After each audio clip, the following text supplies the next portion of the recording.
Mustafa ka Sayyidina Muhammadin wa ala alihi wa sahbihi asma'in nama ba'du. Yang sangat saya hormati Ketua Yayasan Badar Wakaf Habib Hasan Al-Munawwar. Ya, di sini ada Bapak Rektor, Pak Bejo, ada Direktur RSI, Bapak Mas Budi, para pembantu rektor, para dekan, semua yang hadir saya hormati. Ini karena acara kampus, acara rileks, saya akan menyampaikan kajian ilmiah secara rileks. Ini meringati tahun baru itu jelas salah ini bukan tahun baru, ini tahun terakhir. Karena ini tanggal 29 ya. Ini meringati akhir. Tapi karena rektornya itu orang bejo, lalah itu enggak ada yang nyoal kesalahannya. Ini orang pinter sama orang bejo itu hebat orang. Saya ini orang pinter, maka tahu kalau ini itu akhir tahun, bukan awal tahun. Tapi saya ada orang bejo, pinter saya terekspos, sehingga orang tetap saja bilang ini peringatan awal apa? Tahun. Jadi menang orang bejo gitu. Ini akhir tahun apa awal tahun? Hari ini akhir tahun. Berarti ini peringatan apa?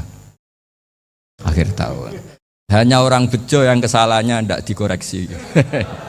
Jadi ini alhamdulillah. Jadi ya, tapi ini kesalahan yang tidak maksiat. Insya Allah dimaafkan Allah Subhanahu Wa Taala ini, karena kesalahan itu ada dua, ada kesalahan yang maksiat, ada kesalahan yang tidak maksiat.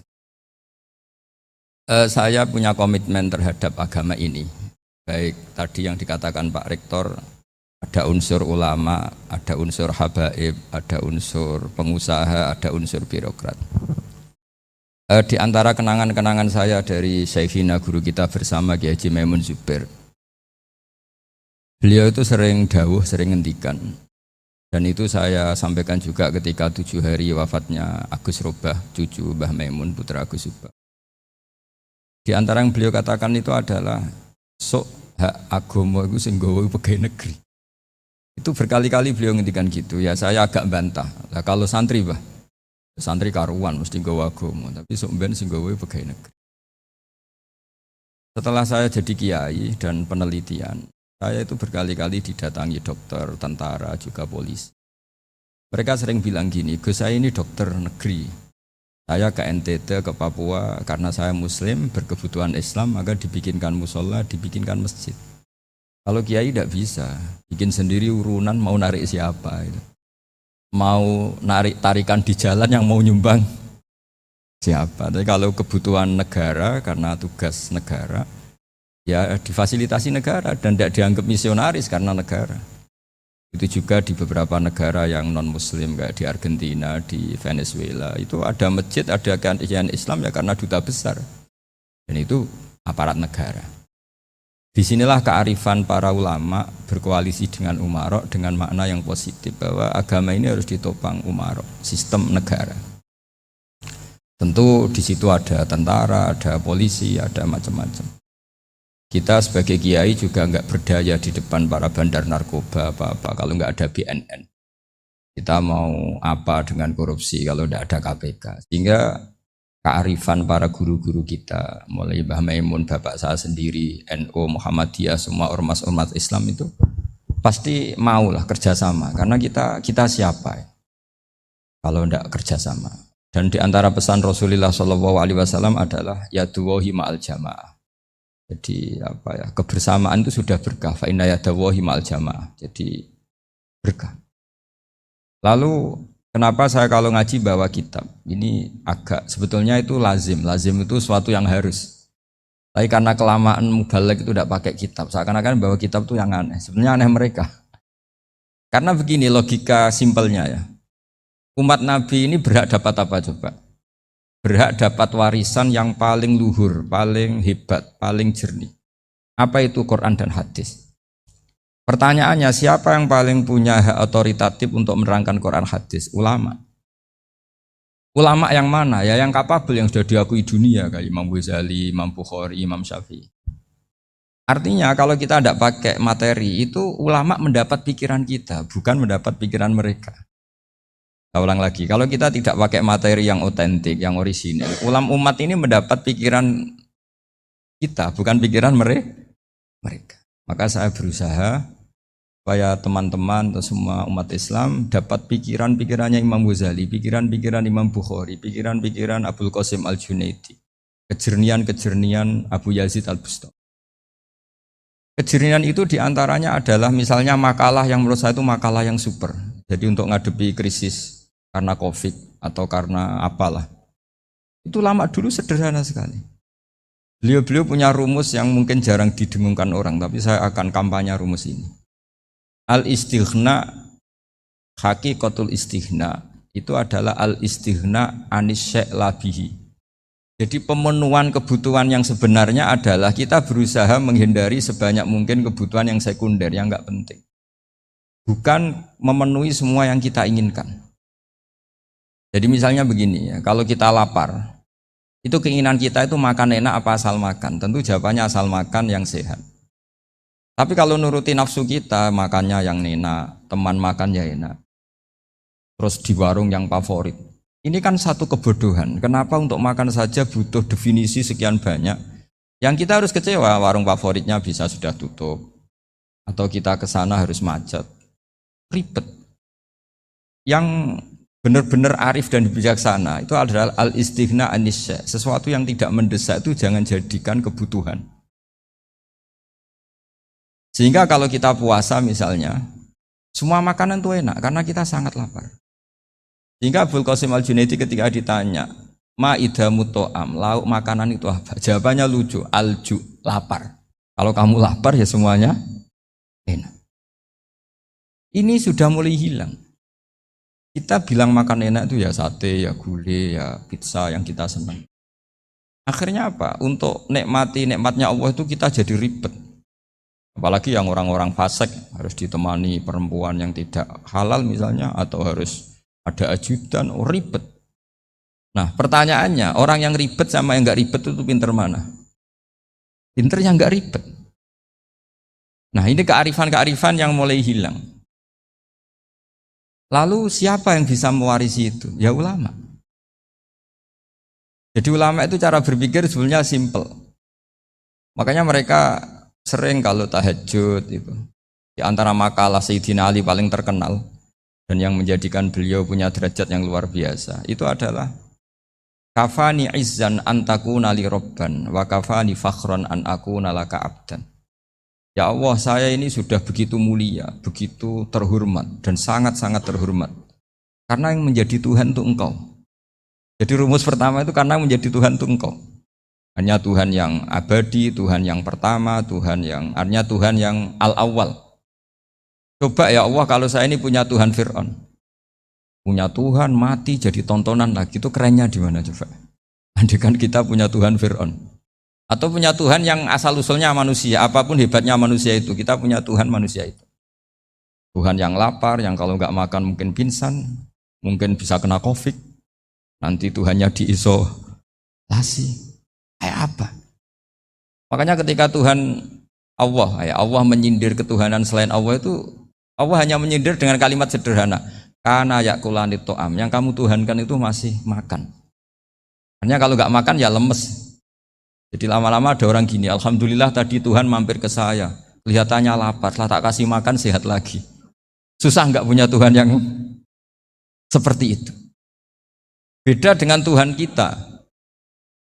Tuhan yang nggak butuh makan, nggak butuh minum, al-qayyum, zat yang berdiri sendiri tanpa butuh yang lain. Al-awwal, sebelum ada langit bumi sudah ada Tuhan kita yaitu Allah.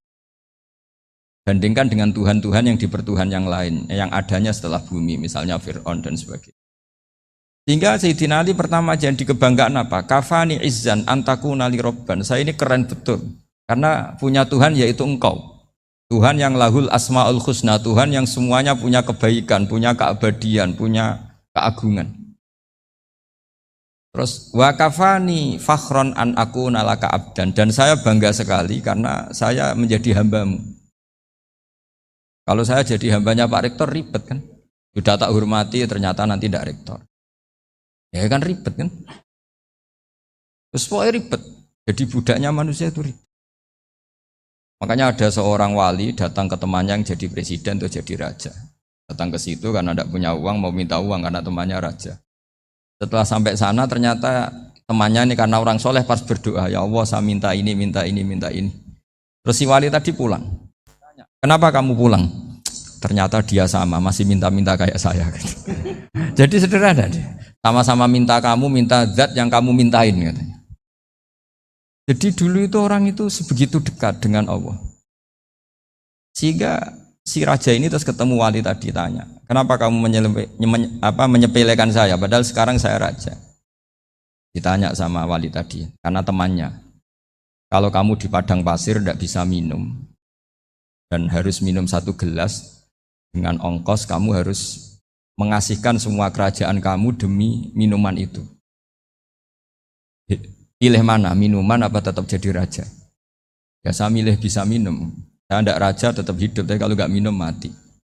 Bagaimana Anda bangga dengan satu kerajaan sing la yusawi tak samain, yang tidak sama dengan segelas air.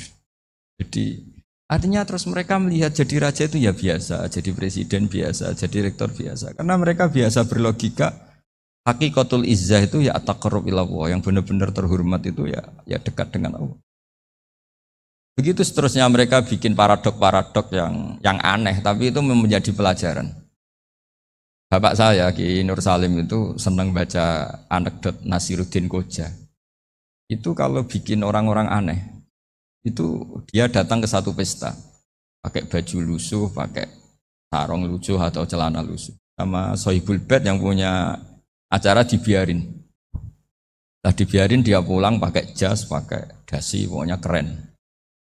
Dihormatin, pakai alpat, pokoknya dihormatin, silahkan. Pas dia disuruh minum, minumannya itu disokkan saja ke sakunya. Jas, kamu harus minum yang banyak, karena kamu yang dihormati, bukan saya.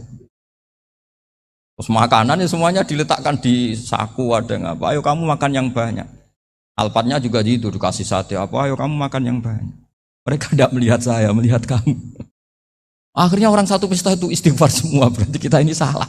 Terus dia pidato, kenapa kamu uang gitu? Tadi saya datang, orangnya sama. Gara-gara beda pakaian, penghormatannya beda. Berarti yang berhak dapat makanan ini jasa ya, bukan saya. Betapa naifnya kita sebagai orang. Ternyata kita masih hormat sesuatu yang seperti itu, yang atribut lah. Jadi orang-orang sufi itu orang yang bisa menertawakan dunia. Akhirnya ya, pertama dia dianggap orang gila, masa jas dikasih makan, dikasih minum. Tapi secara fikih dia benar, haram dia makan. Karena pas dia datang dibiarin, setelah pakai jas dikasih makan. Berarti hakikat yang dapat rezeki siapa? Jasnya apa orangnya? Jasnya apa orangnya? Jasnya. Jadi itu orang-orang sufi, kearifan orang-orang dulu itu bisa ngelola hal-hal yang keseharian menjadi luar biasa. Ada seorang wali melihat istrinya makan 1 piring, anaknya makan 1 piring. Ditanya, kalian kenyang? Wah, kenyang sekali. Melihat anaknya minum kopi 1 cingkir, senang. Kalian senang sekali. Wah, kalau senang dengan hal-hal yang murah bisa, ngapain harus senang dengan hal-hal yang mewah? Bodoh sekali saya. Sehingga terus mereka bisa qanaah. Qanaah itu ya hidup itu simpel, sederhana. Jadi tentu saya tidak akan ngomong yang muluk-muluk, selain itu tidak bidang saya juga. Enggak apa ya. Saya ini butuh obat di kondisi Covid seperti ini. Butuh kesederhanaan, butuh apa ya? Istighna tadi, kita harus istighna billah an ghairillah. Jadi sudah cukup bahwa Allah ini segalanya. Sehingga tadi saya dengarin himnenya Unisula, yang paling saya kagum adalah dimulai dengan kalimat-kalimat thayyibah. Di antara tugas suci Nabi Ibrahim dan semua nabi adalah wa ja'alaha kalimatam baqiyatan fi aqibi. Nabi Ibrahim itu nabi yang diberi gelar Allah. Dia adalah nabi yang menjadikan kalimat tauhid itu kalimat yang abadi. Di akibih, di anak turunnya, di semua generasinya, baik anak turun karena gen maupun karena pembinaan, karena pendidikan. Ini penting sekali saya utarakan karena apa? Satu kehidupan itu sebenarnya digerakkan oleh kata-kata, oleh moto kalau orang bahasa modern. Sehingga banyak ulama mengatakan al-ibarat kutun li'ailatil mustami'in. Bahwa redaksi atau moto atau pegangan hidup itu penggerak kehidupan. Jika sebetulnya manusia itu digerakkan oleh kalimah-kalimah itu, oleh moto-moto itu, oleh prinsip-prinsip hidup itu. Misalnya orang Palestina itu tiap hari ke pasar gitu. mereka ke laut itu. Ditanya, kenapa tidak takut tembak Israel? Jawabannya lucu. Kena tembak ya mati, nggak makan ya mati. Nggak kerja ya mati. Ya sudah, sama-sama mati ya mendingan aktivitas normal. Tapi saya tidak menyarankan itu untuk melawan COVID. Ini cerita saja. Kamu jangan provokator itu. Karena ini wilayah sensitif. Jadi banyak orang yang poligami, kalau ditanya alasannya gitu, istri satu ya cerewet, dua ya cerewet, mendingan empat. Ya banyak ya gitu. Tapi ada yang kebalikan, istri satu cerewet saja hampir jantungan, apalagi empat, tinggal matinya kan gitu. Itu semua yang menggerakkan itu kalimat. Kalimat itu satu pegang. Banyak orang loh yang nggak ingin jadi rektor tuh banyak loh Pak Bejo. Jangan kira semua dosen ingin jadi rektor. Melihat rektor sibuk rapat, mempertahankan reputasi Unisula, terus sering pegang kepala. Ngapain repot-repot? Jadi tukang sapu aja dapat gaji, ngopi, rokokan, selesai. Bodoh amat jadi rektor, mikir orang banyak. Banyak loh orang yang gak ingin jadi presiden tuh banyak. Karena ngopi nyaman, gak ada yang ganggu. Mau tidur sampai jam 9 siang juga gak ada yang ganggu. Sehingga mereka melihat pegawai negeri itu gak keren, orang kok diatur jam, disiplin. Itu memang cara Allah membagi rahmat. Mau kamu apakan coba? Cara syukurnya dia seperti itu. Bapak saya dulu tuh sering ngajarin saya, diajak jalan-jalan pagi-pagi. Lihat orang ngopi, makan uduk itu bapak seneng. Enak jadi wong awam. Ngene esuk-esuk nyemak bocah kesel kabeh kono enak ngopi rokokan. Bapak kadang iri sama orang awam itu iri. Sudah gitu berharap masuk surga kan enak sudah gitu. Tahu-tahu mati, tidak tahu ke surga apa ke neraka ya tidak tahu. Jadi nah, orang dulu itu orang yang bisa mensederhanakan dunia. Sehingga ya sudah cara bahagia. Makanya saya alhamdulillah saya ini kerjasama sama UII sama beberapa kampus. Memang amdan itu sengaja. Kampus itu ya punya sistem yang nggak bisa mewakili sistem kiai. Kiai juga punya sistem yang nggak terwakili oleh kampus juga sebaliknya saling melengkapi. Saya sering ketemu rektor UII, rektor kampus-kampus Islam. Mereka cerita, Gus pendidikan pondok harusnya dimodernkan gini-gini. Saya bilang, kalau pondok modern kayak kampus itu nanti saya ketemu Allah tidak bisa jawab. Kenapa Gus? Saya beri contoh gini. Kalau misalnya perempuan perawan lah atau apa saja, pokoknya perempuan, mau tanya tentang menstruasi atau haid. Kalau semuanya sistem kampus, dia harus kuliah dulu, registrasi dulu, kuliah dulu, bayar dulu. Dan dapat jawabannya nunggu mata kuliah pas itu. Bandingkan kalau sistem pondok, saya tuh sering ke pasar sama anak saya dicegat sama ibu-ibu. Gus, anak saya ngalami gini-gini, keluar darah terus menerus, nggak 6 hari tapi 1 bulan penuh. Itu hukumnya apa Gus ya? Nanti saya mau sowan ke jenengan. Nggak usah sowan di sini aja. Ya sudah. Sebelum mengeluarkan darah yang rutin seperti itu biasanya haidnya berapa hari? 6 hari ya sudah ikut yang 6 hari, yang lainnya istikhadah. Ngoten tok Gus, ya udah ya. Begitu terus di masalah udhiyah, Pak. Ya coba kalau semuanya pakai sistem kampus, daftar dulu, bayar dulu. Jadi ini nggak ada jawabannya, nunggu mata kuliah itu. Baru dapat jawaban, itu biasa nggak sholat bertahun-tahun karena belum ada jawaban tentang itu. Ya itu kalau misalnya orang mati, tahunya cara memulasara jenazah itu nunggu kuliah dulu, pas mata pelajaran itu dulu, baru menangani orang mati. Berarti orang mati itu tergeledak semua. Tapi kalau kiai kan enggak. Di sini orang mati terbakar, kalau dimandiin malah badannya copot-copot, itu gimana hukumnya? Ini ada orang mati Gus Kendat, ini disolati apa enggak? Ada orang mati oplosan ya kan? Solati enggak? So sering ditanya gitu. Gak usah registrasi Pak Rektor. Gak usah registrasi, gak usah daftar, gak usah seminar. Makanya kalau orang kampus wani kiai itu ya kualat tenan itu, karena ini yang on time. Tapi pondok seperti saya ya ikrar seikrar-ikrarnya pentingnya kampus karena melatih efisiensi waktu, disiplin, tata kelola manajemen sehingga kita ya hormat. Tapi tadi kita harus saling melengkapi sehingga saya tunjukkan ke publik bahwa saya hormat sekali sama polisi, sama tentara. Coba kita bisa apa ngadepi bandar narkoba kalau enggak polisi? Bisa apa coba menjaga NKRI kalau enggak tentara? Itu juga Ya sudahlah kita memang fa inna yadallahi ma'al jamaah. Kita berkah itu kalau bersama-sama. Tidak bisa kita sendiri. Nah lalu orang kayak saya itu ya beberapa kali sebetulnya saya itu ditawanin jadi dokter honoris causa apa. Kekhawatiran saya satu Pak Bejo. Takut pas gak punya uang. Itu dok. Dokter kok gak di duit kan gak pantas gitu. Jadi repot gitu. Daripada beban lah sudah lah. Gak usah dokter. Jadi kalau gak punya uang ya pantas. Terus kalau ngebis ya pantas. Suatu saat kalau mati gak ada yang hadir ya pantas, enggak dokter gitu. Kalau sudah dokter kok masuk neraka, dokter kok masuk neraka kayaknya apalagi rektor kampus Islam kok masuk neraka itu kan kok kayak agak pas itu. Misalnya rektor Unisiola ditanya mungkar nakir, nggak bisa kan kayak gimana gitu. Makanya harus sering ngaji saya supaya nggak malu di depan mungkar nakir. Masa rektor ditanya mungkar nakir nggak bisa. Harus berani bentak, ini saya rektor loh Pak Mungkar Nakir. Kalau wali-wali dulu berani.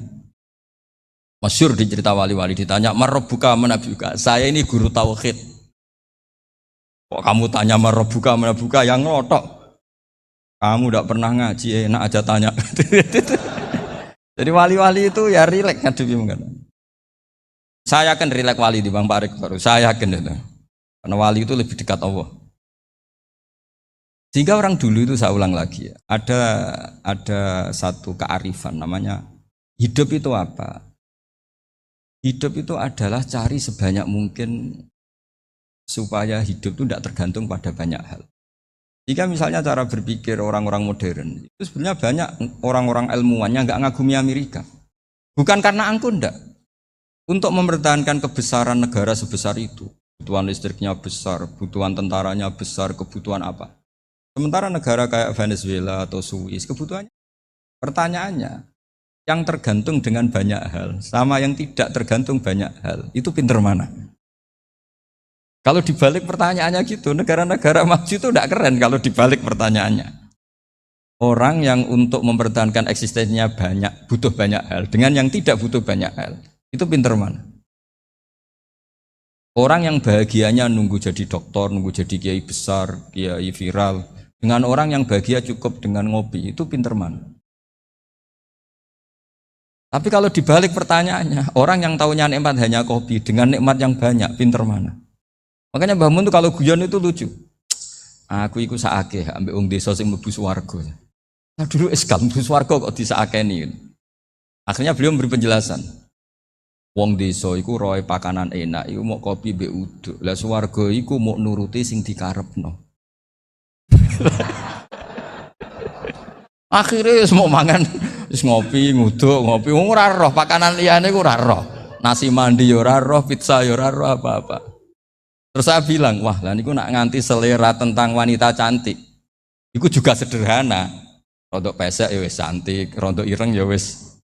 Apa bidadarinya seperti itu karena saking enggak pengalamannya. Jadi surga itu kan nuruti apa yang diinginkan. Kira-kira keinginan orang kampung kalau di surga itu apa coba? Makanan apa coba? Nah, ibu nak senengnya ketemel gemblong gitu. Artinya malaikat lebih suka nangani surganya orang-orang kampung di Bang Pak Rektor. Ini sudah ribet ini. Makanan apa saja sudah harus dicoba. Kalau di mall tahu orang macam-macam, seleranya macam-macam pasti. Enak mana kalau sampai jadi malaikat pelayan surga? Suka ngelayani orang kampung apa yang orang kota?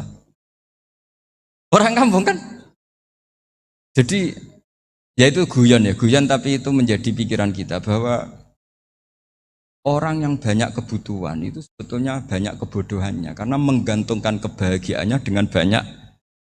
Makanya Imam Syafi'i ngendikan istighna itu apa? Al istighna anisya'i, yang dikatakan kecukupan adalah berusaha sebanyak mungkin banyak hal tidak kamu butuhkan. Bukan memenuhi semua kebutuhan kamu, karena nafsu kamu ini tidak ada batasnya gitu. Kalau kamu penuhin nggak akan selesai. Itu ada perempuan yang kurang cantik itu minta doa saya, Gus doain suami saya kaya, terus tak guyonin, terus nggak minta. Kalau suami kamu kaya, yang pertama dirubah itu apa? Rumah Gus, supaya rumah saya bagus. Kedua apa? Mobil, supaya mobil saya bagus. Nanti yang dievaluasi itu kamu. Mobil bagus, Alphard, rumah mewah, istrinya. Kamu pasti itu dievaluasi. Langsung enggak usah, enggak usah. Sudah gini aja kan. Jadi pertama yang dievaluasi itu kaya itu, coba kalau suami kaya itu yang dievaluasi pertama rumah ya, rumah ganti. Setelah itu apa? Mobil. Kira-kira berikutnya akhirnya sudah nggak jadi. Nabi Ibrahim itu pernah minta umur panjang, keren umur panjang. Sama Allah nggak dijawab. Datang orang tua gitu mertamu ke Nabi Ibrahim, terus disuguhi dikasih kurma. Apa itu? Kok kurma apa? Anggur yang sudah matang sekali. Ya. Dimakan. Setelah dimakan meler keluar lagi, dimakan lagi meler lagi. Terus Nabi Ibrahim masuk lagi ke kamar. Ya Allah, doanya tak cancel. Nanti kalau saya tua kayak itu. Jadi Allah itu gak jawab langsung tapi ngirimkan itu. Akhirnya ya Allah gak jadi. Nanti takut itu. Saya pernah ngalami jadi kiai tadi, ada ibu-ibu ya kurang ya gak pati cantik lah. Suaminya tuh miskin sekali. Minta doa saya supaya kaya. Bareng tak kasih pertimbangan itu udah gak usah gak jadi. Jadi itu kearifan. Tapi kearifan ini harus kita tanamkan. Saya nggak bisa membayangkan Indonesia yang besar ini, andai kan tidak ada qanaah, nerimo ing pantum. Coba sekarang ada Covid. Andai kan Indonesia tuh kayak Perancis. Beberapa kali punya tamu orang yang hidup lama di Perancis, bahkan dapat istri orang Perancis. Dulu nggak begitu mencintai Indonesia. Tapi setelah di Perancis 2 tahun, wah Indonesia hebat. Di Perancis tuh kata dia kalau cerita, kebutuhan masyarakat itu dibebankan ke negara. Apa saja minta negara, apa saja nyoal negara. Sementara Indonesia, coba kalau Indonesia mengalami seperti ini kok tidak ada konaan, rimo ing pantum, bisa kios Indonesia. Orang miskin nyalahkan negara, kelaparan nyalahkan negara, apa saja. Ini barokahnya dididik kiai, jogeman nyalahno wong liya. Urip pun romo ing pandum, diame. Sampai gak ngerti kalau Covid. Banyak tuh orang-orang kampung itu, orang lugu-lugu itu. Bah niki saking Covid, salam ning Covid, muga-muga umure panjang. Dikira Covid itu nama orang yang ahli sosial itu. Bah niki dana saking Covid. Matur nuwun sampekno salamku, muga-muga umur panjang. Bingung kan yang nganterin ini. Ini gimana yang mau menjelaskan? Memang nggak paham. Ribet kan. Tapi saya pastikan bahwa dengan keadaan seperti ini kita bahagia, kita stabil, itu jelas barokahnya kalimat tadi, moto tadi atau pegangan hidup tadi. Makanya disebut al-ibarat qutun li'ailatil mustami'in, bahwa redaksi atau kata-kata atau pegangan atau filosofi hidup, apalah namanya itu adalah penyemangat. Karena kata-kata ini memang luar biasa. Ketika sahabat perang demi kebenaran, zaman itu ya pasti benar karena yang dibela Nabi. Dulu itu kan enak zaman Nabi, yang dibela mesti benarnya, musuhnya mesti salahnya. Jika dulu itu memang harus tegas. Kalau sekarang mau tegas gimana? Yang kamu bela tidak mesti benar, musuhnya tidak mesti salah. Ribet kan kalau misalnya saya tukaran sama Pak Rektor, kamu mau bela mana kan bingung. Saya tidak mesti benar, saya tidak Nabi. Pak Rektor apalagi tidak mesti benar lagi kan? Ribet kan? Jadi kalau kita mau perang sekarang itu mau pede gimana? Enggak. Makanya banyak ulama sekarang tuh mau tegas tuh enggak berani karena ya banyak hal yang abu-abu lah wilayahnya. Misalnya pilihan presiden atau pilihan bupati, pilihan menteri. Kamu mati-matian bela itu. Yang kamu bela tidak mesti benar. Musuh kamu tidak mesti. Misalnya pilihan bupati, wah ini kabupaten ini baik kalau bupatinya ini, yang satu bilang ini, terus tim suksesnya kamu tanya, kamu yakin? Ya enggak juga. Lah kenapa semangat? Kan saya botohnya paling alasannya ya itu aja, bukan yang lain. Beda dengan zaman Nabi, Nabinya mesti benar, Abu Jahalnya mesti salah, kan enak aturan mainnya jelas. Singkat cerita dalam perang itu banyak sahabat yang alami luka, ngalami apa. Kemudian curhat lah, ya Nabi gara-gara derekkan jenengan, ngikuti jenengan saya harus ngalami seperti ini seperti itu. Ngiranya orang itu diapresiasi sama Allah keluarnya itu. Ternyata sama Allah gak diapresiasi. Malah diturunkan ayat intakunu ta'lamuna fa innahum ya'lamuna kama ta'lamu wa tarjuna minallah malah Kalau kamu sakit karena perang, orang-orang kafir itu ya sakit. Itu saja berani padahal demi kekafiran. Wa tarjuna minallah ma la yarjun, padahal kamu punya nilai lebih yaitu berharap kepada Allah yang mereka tidak punya. Saya jadi kiai itu ya kadang mangkel. Karena yang benci ya benci, yang seneng itu ngel-ngel loh kayak Pak Bejo. Jadi semuanya ribet. Iya, yang benci ya ganggu, yang seneng ya ganggu, tambah nemen.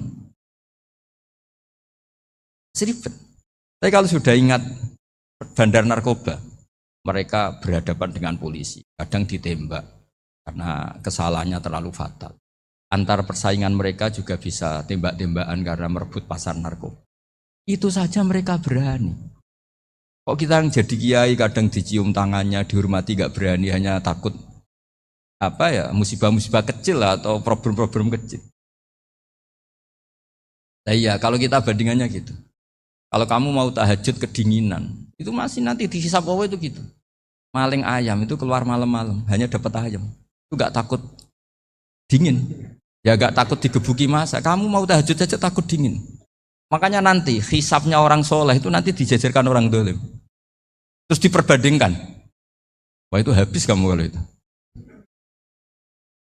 Jadi misalnya Unisula mau rapat, tapi ini malam, kalau malam dingin nanti sama masuk angin. Wah anak-anak pang di perapatan aja berani kamu. Kalau sudah perbandingannya gitu tuh ribet kita nanti. Makanya itu kalimat itu moto atau filosofi hidup. Jika diulang lagi nasihat itu. Iyam saskum korhun faqadu masal qoma korhum mislu. Kalau kamu kena luka, orang-orang yang enggak benar juga akan kena luka. Itu aja berani demi ketidakbenaran. Masa kamu demi kebenaran enggak berani? Akhirnya orang itu, ya itu kalimat, itu heroik. Makanya kita ini penting ya, makanya tadi himne Unisula dimulai kalimat thayyibah. Nah kalimat ini yang menjaga kita kalimat ini. Misalnya tentang Tuhan. Kenapa orang Islam imannya kokoh seperti ini, termasuk yang sudah hidup di Amerika, di Australia, di mana-mana. Itu ya barokahnya ajaran atau barokahnya kalimah. Saya sebut kalimah saja pakai bahasa santri. Karena la ilaha illallah itu dalam tradisi santri disebut kalimatu haqqin alaiha nahya wa alaiha namut wa alaiha nub'ats. Ada yang riwayat wa biha nub'ats insyaallah taala minal aminin. Kenapa mereka di mana-mana meskipun sekolah di Amerika, di Australia, bahkan di Uni Soviet tetap mukmin? Itu barokahnya ajaran yang benar. Allah itu siapa? Tuhan. Tuhan itu sifat dasarnya apa? Awal. Dia harus wujud awal sebelum makhluk yang lain. Sehingga ketika ada negara yang maju, yang tertib, manajemennya tertib, masyarakatnya makmur, tapi punya Tuhan yang tidak seperti itu, tidak awal, itu sudah gak nyaman. Karena ndaklah keren Tuhan saya, karena Tuhan saya itu al-awwal, zat yang pertama. Tuhan saya keren lah, zat yang gak mati. Tuhan yang gak mati, yang gak pernah mengalami kematian. Jika tontonan atau yang dilihat kenikmatan-kenikmatan yang lain ini tidak mengubah dia pendirian tentang Tuhan, karena mantapnya satu kalimat tadi bahwa Tuhan itu ya harus satu, harus awal, harus tidak mati, tidak rusak, tidak mengalami apa-apa yang membahayakan. Jika ketika ditawarin Tuhan yang lain meskipun menjanjikan secara finansial atau kemakmuran, mereka gak tertarik. Itu coba, itu barokahnya makmur apa barokahnya ajaran? Barokahnya ajaran. Sering negara Islam itu kalah makmur dengan mereka, tapi barokahnya ajaran ini tetap apa? Tetap Islam. Makanya Nabi Ibrahim, Nabi yang sukses bikin wa ja'alaha kalimatam baqiyatan fi aqibi. Sehingga kita ini bekti sama orang tua misalnya, itu ya karena ajaran. Keluargamu itu karek wong tuamu. Nak wong tuamu ridho, Allah ridho. Nak ora ridho, Allah ora ridho. Ridho wa fi ridhol walidain wa sakhatu wa sukhtu wa fi sakhatil. Sehingga ketika ada orang tua yang agak brengsek gitu, anak-anak tetap hormat. Punya orang tua yang miskin, yang sudah miskin, tukang tombok nomor, banyak kan di kampung gitu. Ya tetap hormat. Coba kalau dari awal kita ngajari orang tua kamu hormati ya, kalau baik, kalau tidak usah. Bisa geger Indonesia. Tapi barokahnya ajaran-ajaran itu Indonesia tertib karena ada ajaran. Ini di sini ini pesantren dan Unisula semua harus berkontribusi membuat ajaran yang benar itu adalah ciri utama Islam. Sehingga Islam ini dimulai dengan ajaran kalimatu haqqin alaiha nahya wa alaiha namut. Sehingga kita tenang seperti ini. Saya ini termasuk kiai yang tenang. Meskipun kata orang banyak saya ini kiai besar, tapi termasuk kiai yang paling tenang. Termasuk yang paling tenang. Karena saya ini pakai mazhab orang-orang hebat. Saya berkali-kali cerita, orang kayak Imam Syafi'i itu orang yang luar biasa. Saya berkali-kali cerita. Orang yang tadi nyium tangan kamu ya Imam Syafi'i, di belakang tuh ngerasani kamu, menghujat kamu. Jawabannya enak saja. Berarti saya alhamdulillah orang yang wibawa. Buktinya di depan saya enggak berani. Jadi enteng saja. Diceritain sebagian kampung, sebagian separuh dari warga kamu itu enggak suka kamu. Ya bagus lah enggak suka saya, enggak akan utang duit saya. Di mana-mana orang utang tuh karena teman dekat. Kalau enggak seneng pasti minimal enggak utang, enggak pinjam mobil, enggak pinjam apa. Berkah mana yang seneng sama yang gede? Jadi dianggap enteng saja. Semua yang dialamin dianggap enteng saja. Hanya punya istri pemarah, ya baguslah marahin suami. Kalau marahin tonggo malah ribet. Jadi kamu harus terima kasih kalau dimarahin istri. Baguslah marahin saya mah, kalau marahin tonggo ribet. Jadi enteng saja. Tapi kita sekarang itu karena nafsu ya.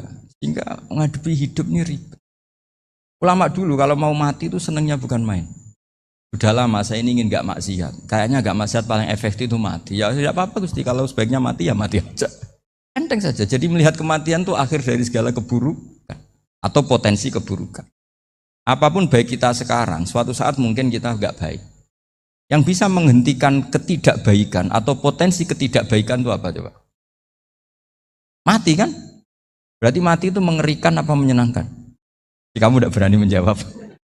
Meskipun secara ilmu kamu berani, tapi secara rasa agak berani kan? Saya ulang lagi ya. Yang bisa menghentikan keburukan atau potensi keburukan itu apa coba? Apa? Kematian. Berarti kematian itu menyenangkan atau menyusahkan? Apapun kamu tidak berani jawab karena kamu agak-agak duniawi itu kelihatannya. Tapi secara ilmu, kamu tahu kan kalau mati itu tidak buruk-buruk banget. Karena apa? Itu akhir dari segala buruk. Sehingga Nabi ngajarkan kalimat itu begitu luar biasa. Allahumma ahyini maka natil hayatu khairan li. Wa tawaffani maka natil wafatu khairan li. Nabi melihat dunia itu begitu indah. Ya Allah, kalau saya ini hidup, anggap saja hidup ini ziyadatan li fi kulli khairin, menjadi modal saya menambah segala kebaikan. Jika suatu saat saya mati, anggap mawon rohatan li min kulli syarrin, itu akhir dari segala keburukan saya. Jika mati hidup ya baik karena di situ kita bisa berkontribusi beramal soleh. Mati juga baik karena mengakhiri segala keburukan. Nabi nate ngendikan lagi, ajaban li amril mu'mini inna amrahu kullahu khair. Orang mukmin itu mengagumkan, semuanya baik. In asobathu na'ma syakara fakana khairan lah. Kalau baru dapat nikmat, dia syukur, maka itu baik. Wa in asobatu dorro sobaro, kalau dapat masalah mereka sabar, itu juga baik. Jika orang mukmin dua sisinya pasti, itu juga kalimat, maksudnya moto atau pegangan hidup. Nah berikut ini saya beri contoh, ini kenangan saya, ini contoh terakhir. Masalah jadi orang terkenal maupun tidak. Di sini dicontohkan Imam Ghazali di halaman 367 di kitab saya 367 juznya 3 di kitab Ihya Ulumuddin. Di sini beliau cerita betapa untuk menjaga ikhlas sebaiknya orang itu tidak terkenal, tidak syuhrah, tidak terkenal. Oke, itu kita sepakat ya, karena kalau terkenal mungkin orang dipaksa publik dengan tanda kutip untuk selalu berbuat baik, tapi karena jaim lah, jaga image atau apa. Tapi ketika dibalik pertanyaannya, kamu rela yang terkenal itu orang enggak benar, sementara yang orang benar itu enggak terkenal. Lalu masyarakat taunya yang tidak benar. Kalau pertanyaannya dibalik gitu, orang baik wajib terkenal enggak? Kalau pertanyaannya dibalik seperti itu, dokter yang benar tidak terkenal, yang malpraktek terkenal. Kamu ingin kondisi seperti itu? Enggak ingin kan?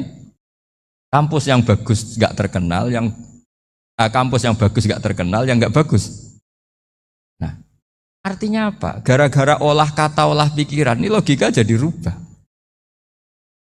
Lagi-lagi apa? Jawaban itu ada di kata-kata sebetulnya. Makanya bab-bab seperti ini tidak usahlah kita berdebat, berpolemik. Sebaiknya orang itu humul, menutup diri. Apa sebaiknya orang terkenal itu nggak perlu seperti itu. Sudah terserah Tuhan saja. Makanya saya mulai dulu ngaji sampai sekarang itu ya tidak punya punya ikon tertentu atau punya website tertentu enggak. Sudah terserah pangeran sudah. Saya juga tidak sok suci materialistik atau enggak ya enggak mikir saya. Bukan apa-apa ya karena saya ini kiai, jadi biasa urusannya sama Allah, tidak sama makhluk. Jadi pusing kalau sama sarah-sarahnya makhluk itu pusing. Meskipun rektor kalau nasihati saya pasti tidak saya terima, itu tetap makhluk itu sudah ada ngefek kalau saya itu sudah ada itu. Bukan karena saya sombong, ya memang makhluk betul gitu, bukan mak nasibnya bejo aja, tapi makhluk tetap makhluk. Saya beri contoh ya. Ini makalah yang ditulis Imam Ghazali.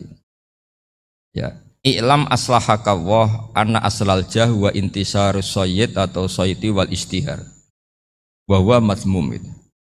Balil mahmudu al-khumulu illa man saharahu wa ta'ala li nasri dini min ghairi takallufi talabi syuhrati minhu. Jadi kalau kamu ingin ibadah kamu selamat ya kamu jangan terkenal. Tapi resikonya adalah kalau kebaikan itu tidak terkenal maka agak dikenali. Kalau enggak dikenali berarti masyarakat hanya punya percontohan yang tidak baik karena yang baik tidak terkenal. Jadi itulah ulama-ulama dulu. Jadi apa-apa itu dibanding-bandingkan. Kemudian nanti kelihatan jawabannya itu kelihatan. Jadi ulama dulu itu biasa ngarang misalnya afatun nikah. Sisi negatifnya nikah. Harus ngurmat istri, terus macam-macam. Kalau terlantar itu ya dosa. Seperti tadi Pak Marsudi cerita, kalau orang ngapalkan Quran itu takut lupa. Kalau lupa itu jadi dosa. Pertanyaannya, kalau semua orang takut lupa, takut dosa, semua orang nggak hafal Quran karena potongan-potongan lupa. Cara berpikir tidak seperti itu. Kalau berpikir ya namanya hafalan ya inginnya hafal, kan nggak ingin lupa. Dan nanti kalau takdirnya lupa karena hal-hal yang dimaklumi oleh syariat itu enggak yang termasuk dosa. Yang dosa itu lupa liwiri udhrin syar'iyyin, lupa yang tidak ada sebab yang apa? Syar'i. Tapi lupa bawaan EQ-nya enggak bagus.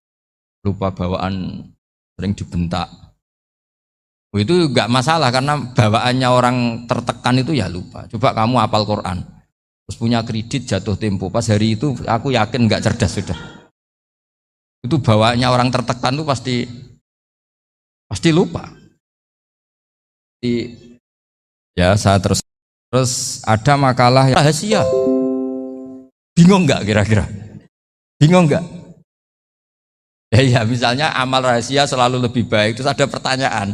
Nabi ngendikan kamu sholat yang benar. Caranya gimana Nabi? Ya itu rahasia. Terus gimana coba? Tapi Nabi ngendikan apa? Shollu kama ra'aitumuni usolli. Ya sudah kamu sholat, niru saya sholat. Berarti Nabi sholatnya diperlihatkan apa disembunyikan? Diperlihatkan. Jadi begitu juga saya berkali-kali bilang, orang tahu kalau itu bidan ya berdasar tulisan itu bidan. Tahu kalau itu dokter gigi ya itu dokter gigi. Jangan sampai gara-gara tidak ada tulisan mau beli alat bangunan di dokter gigi. Mau periksa gigi di toko bangunan. Gara-gara apa? Enggak ada maklumat. Sini ulama-ulama selalu memaklumatkan dirinya. Masuk Imam Ghazali ketika ngarang kitab dinamai Ihya Ulumuddin, bahwa kitab ini bisa menghidupkan ilmu-ilmu agama yang mulai hilang. Begitu seterusnya. Jadi ini ngaji ya. Jadi orang itu harus ngerti. Jadi jangan nuruti emosi sendiri atau logika sendiri. Bahwa saya suka umul, ya monggo, agama Islam menyediakan sarana itu. Uzlah itu ya punya sisi kebaikannya sendiri. Tapi syuhrah terkenal asal tidak nuruti nafsu juga punya sisi kebaikannya sendiri. Setidaknya umat ini punya satu master kebaikan yang mudah diakses. Tapi tadi saya ulang lagi, jangan karena hadun nafsi, jangan karena kepentingan pribadi. Makanya di sini disebutkan wa yadullu ala dzalika ala syuhrah An-Nawaha ta'ala amarul anbiya bi'idharil amal lil iktida. Allah selalu memerintahkan para nabi kalau ngamal kebaikan ya harus dimunculkan supaya bisa Gitu. Ya itu tadi kita tidak bisa bayangkan kan kalau misalnya Nabi menyuruh kamu harus sholat yang benar, kemudian sholatnya Nabi sembunyi. Kalau ditanya, Nabi saya niru siapa? Wah itu rahasia, kamu nggak boleh lihat sholat saya, saat takut tidak ikhlas. Ribet kan? Jika jamaah itu statusnya tetap harus. Nah bedanya harus ini ulama berpendapat harus yang apa? Fardu kifayah, tapi fardu itu maknanya harus. Tapi bukan berarti kalau nggak jamaah sholatnya nggak sah, nggak. Tetap tapi statusnya jamaah tetap apa? Nah barokahnya harus ini orang yang baru sholat, sholatnya langsung benar karena ada yang diikutin. Coba kalau mantan dukun baru sholat terus sholat sendiri, itu mesti mirip mantra. Karena dia tidak ada master percontohannya. Tapi barokahnya ada master, orang paling bodoh pun kalau sholat ya benar. Karena standar ada komandonya, ada imamnya. Jika Imam Ahmad malah berpikir keras, syarat sahnya sholat itu harus jamaah. Cara pikirannya Imam keras sekali beliau. Jika kalau orang sholat sendiri kok ada orang lain yang maunya berjamaah harus bayar, orang itu harus bayar demi sahnya sholat. Itu madzhabnya Imam Ahmad. Tapi kalau madzhab Syafi'i hanya mengatakan itu fardu kifayah, yang kalau satu komunitas gak mau melakukan semuanya apa? Bisa.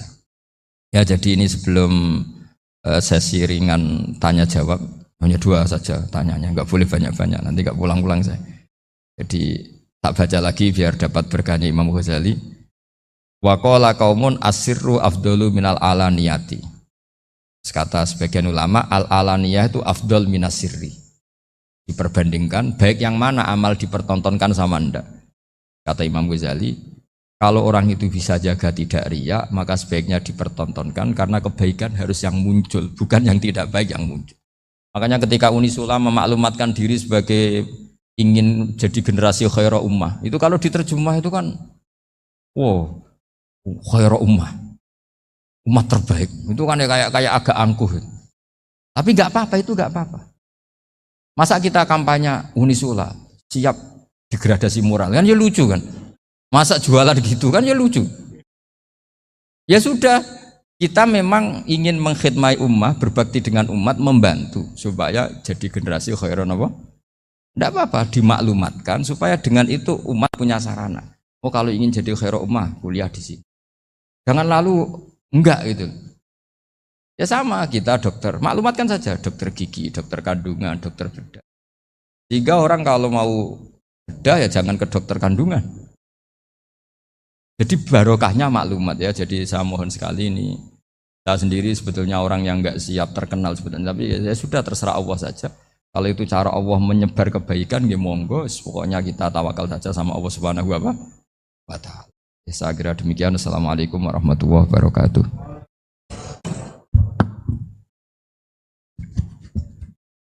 Matur suwun, Gus. Alhamdulillah sesi tanya jawab.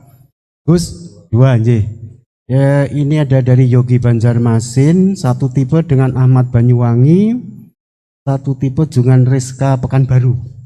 Yang dari Banjarmasin itu, Gus mohon izin ngaji lewat jarak jauh, baik melalui YouTube ataupun lewat medsos. Namun sanadnya bagaimana Gus? Sebab masa kini belum bisa ketemu langsung. Terus Rizka Pekanbaru ini trik mendidik akidah anak sejak dini, pripun. Terus Ahmad Banyuwangi ini bagaimana kaum milenial, ini karena setipe Gus, generasi XYZ yang lahir tahun 2000-an,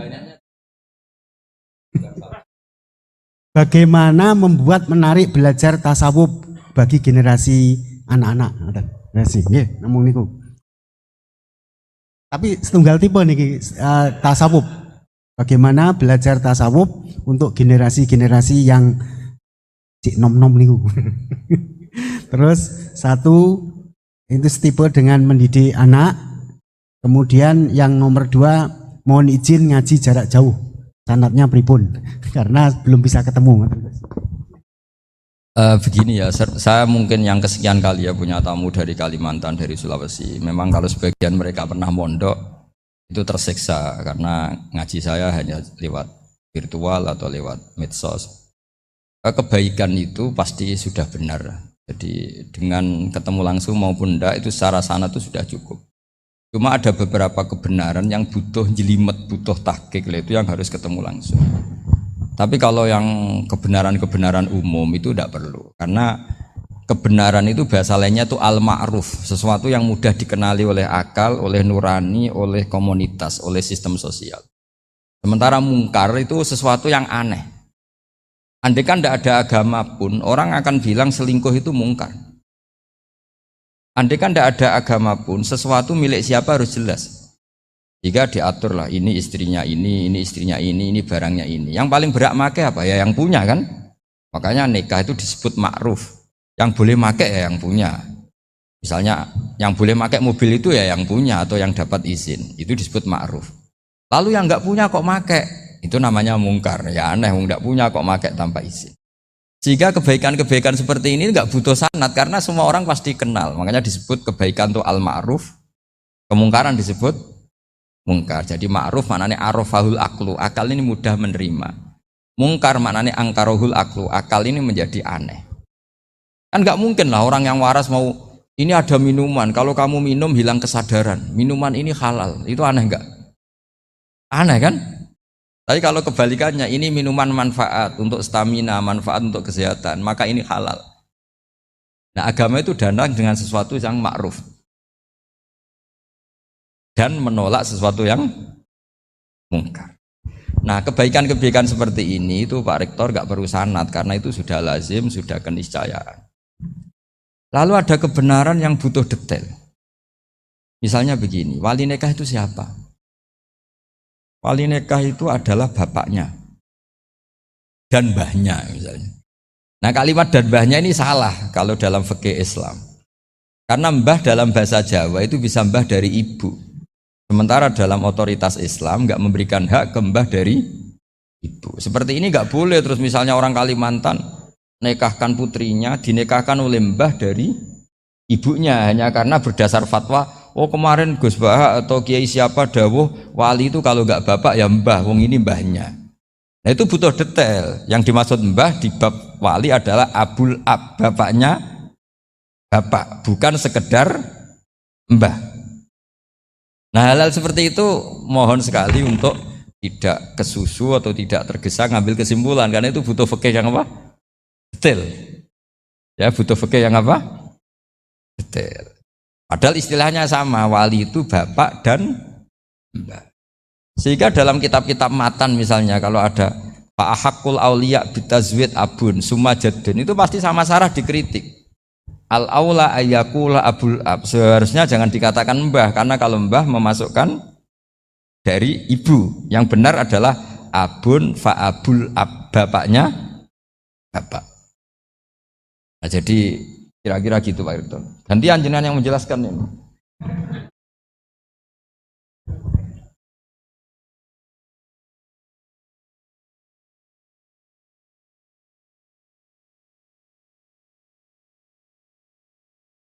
Ya kayak tadi, tasawuf maupun tauhid maupun ilmu moral apapun itu mudah sekali dididik. Ciri utama agama ini itu ad-dinu yusrun, agama itu mudah. Mudah itu artinya ya nurani nerima ya gampang, akal ya gampang, komunitas ya nerima gampang. Kayak tadi penjelasan saya tentang Tuhan. Ada orang miskin dari Indonesia, misalnya kuliah di Amerika. Dia mulai kecil tahu yang seharusnya jadi Tuhan itu siapa. Ya yang menciptakan langit bumi, sebaiknya yang jadi Tuhan itu siapa? Ya yang wujudnya paling awal. Kemudian dikasih alternatif Tuhan yang wujudnya ada tanggalnya. Keren gak misalnya? Kan terus gak keren. Tuhan sama buminya kok dulu buminya, kayaknya kok enggak lah kayak gitu. Artinya barokahnya logika yang sehat ini kan ya setahu saya hampir jarang kan yang murtad masalah tauhid gitu. Kalau moral banyak yang agak nakal, tapi secara tauhid jarang yang murtad karena tanaman logika tauhid itu mantap di Indonesia. Mulai kecil kan diajarin wujud, qidam, baqa, mukhalafatul hawadisi, qiyamuhu fi nafsi. Sama, moral juga gitu.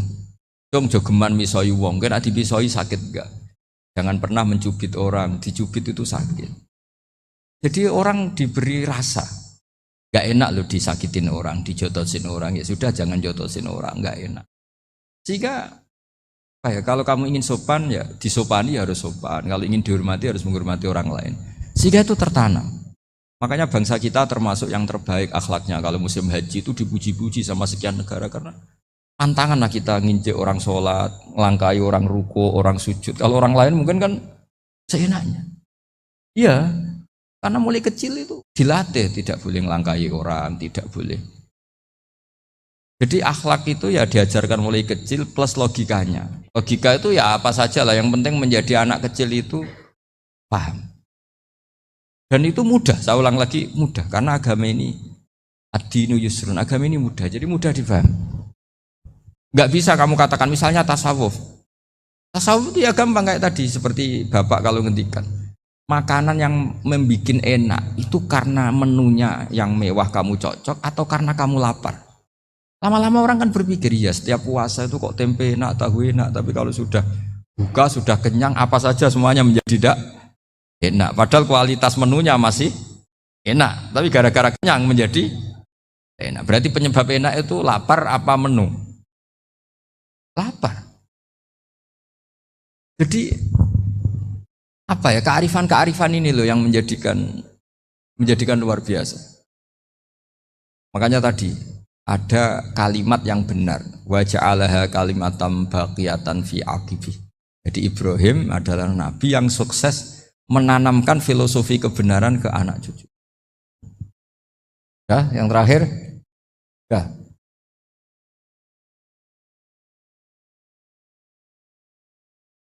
Ya. Maunya bergabung tapi